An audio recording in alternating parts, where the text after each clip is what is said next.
High, গ্রীষ্মকালে যদি ছাদ বাগানকে একদম রঙে ভরিয়ে তুলতে চাও তাহলে কিন্তু জবার কোনো জুড়ি নেই। প্রচুর পরিমাণে ফ্লাওয়ারিং করে আর বিভিন্ন রঙের তখন জবা পাওয়া যায়। তো আমার কাছেও বেশ কয়েকটি ভ্যারাইটির জবা রয়েছে, তো ভাবলাম তোমাদের সাথে শেয়ার করি একটু। চলো, প্রথমেই রয়েছে আমার হাতে লক্ষ্মী জবা, যেটা খুব সুন্দর একটা গোলাপি রঙ আর প্রচুর পরিমাণে ফুল দেয়। ছোট ছোট ফুল হয় কিন্তু প্রচুর হয়।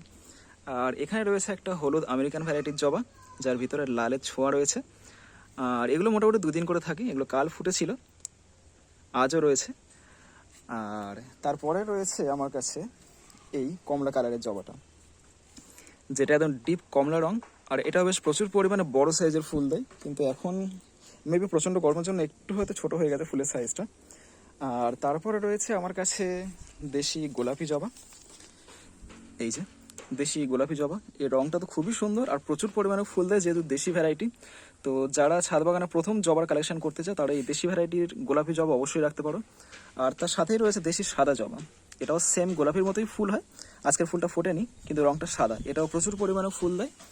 তারপর রয়েছে আজকের ফুটে থাকা এই কমলা জবাটা, যেটা হালকা অরেঞ্জ আর ভিতরে একটু পিঙ্কের ছোঁয়া রয়েছে।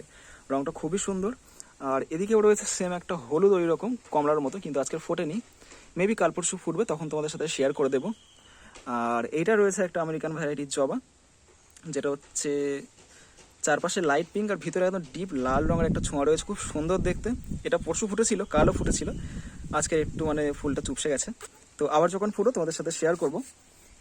আর একদম শেষ আমার কাছে রয়েছে এই জবাটা, যেটা লাইট পিঙ্ক আর ভিতরে ডিপ পিঙ্কের একটা কম্বিনেশন, খুবই সুন্দর দেখতে। আজকে তো 3টা একদম ফুটে আছে, ভরে গাছটা খুব সুন্দর দেখতে লাগছে। তো এইগুলোর মধ্যে তোমাদের কোনটা সবচেয়ে ভালো লাগলো সেটা আমাকে জানিও।